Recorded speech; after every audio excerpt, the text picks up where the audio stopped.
Hello again, everybody. Okay, my friend Calibus71 has done it again. He came up with a brilliant mentalism mathematical card trick. You guys have got to check this trick out. It's called Deck Divination. Watch his video performance first right here at this link before you watch my tutorial. Then come back and I'll show you how this trick is done. Okay, the setup for this trick, what you're going to need to do is you're going to need to have two decks of cards and remove the Ace of Clubs, Ten of Spades, Jack of Hearts, Seven of Spades, Nine of Diamonds, and Queen of Diamonds from the blue deck, and the same 6 cards from the red deck. And the reason why you're removing these cards is because the Ace of Clubs has 10 letters, the Ten of Spades has 11, the Jack of Hearts has 12, Seven of Spades 13, Nine of Diamonds 14, and the Queen of Diamonds has 15 letters. And this is the order that you're going to set the cards in, and you're going to have the cards sitting in the box just like this with the ace in the front, and you close the box. And both decks are going to have 6 cards in the box. So most people won't realize that the decks are 6 cards light, especially if you include the 2 jokers in the deck. So there'll be 48 cards. Most people won't realize and notice a difference. So what you're going to do to start the trick is you have the box off to the side and you shuffle the cards. And the spectator can even shuffle the cards. You give them a good mixing, and it doesn't matter how you mix the cards because your cards that you want to force on them are in the box. Box is.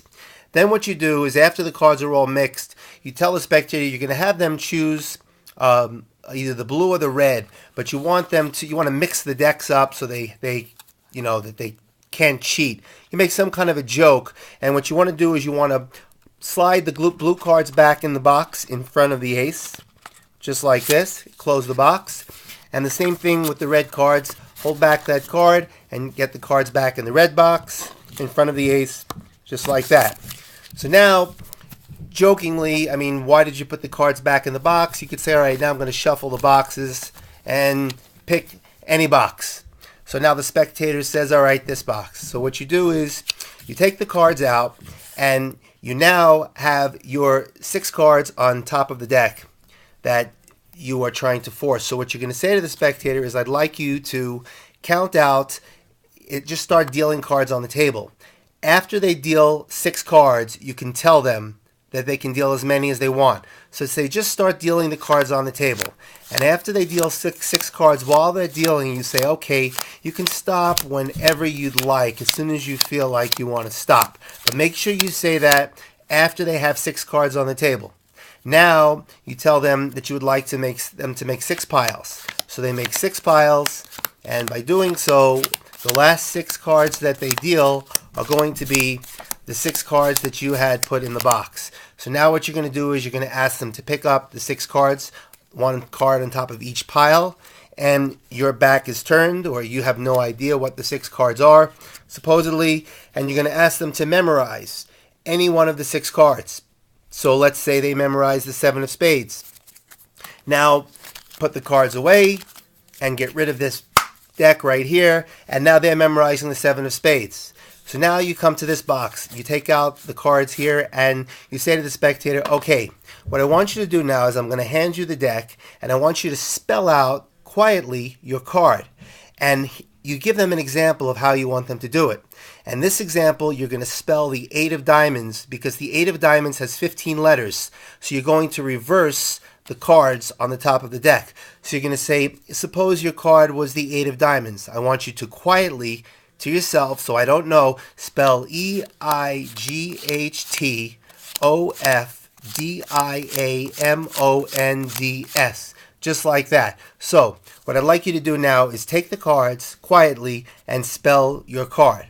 So now the spectator, whatever card they spell, whatever they chose, whether it's the Ace of Clubs, the Ten of Spades, the Jack of Hearts, the Seven of Spades, the Nine of Diamonds, or the Queen of Diamonds, it will land on that card. So now they chose the 7 of Spades in this case, so they spell SEVEN to themselves, OFSPADES,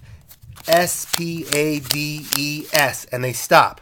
Now what you're doing is you're counting the number of cards, and now you know they just counted 13 cards, and you know that's the 7 of Spades.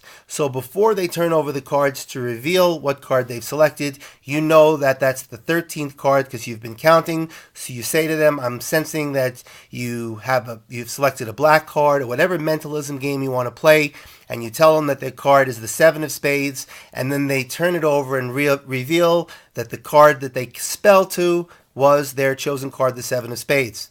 And if it was the next card, the 14th card, it would be the 9 of diamonds. And remember, the card that they land on is the card that they stop at. It's not the next card. So if they deal out 14 cards, their card is the 9 of diamonds. You play a mentalism game, say 9 of diamonds, then you turn over the card and show that they spell to the 9 of diamonds, and this will amaze people.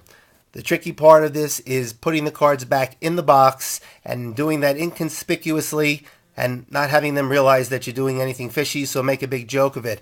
Otherwise, I think this is a brilliant mentalism card trick. Well done, Caliber71. Everybody, you should subscribe to his channel. If not, you're missing out, because a lot of times he deletes these videos. He should write a book or sell these tricks. The guy is absolutely brilliant. That's it. See you next time.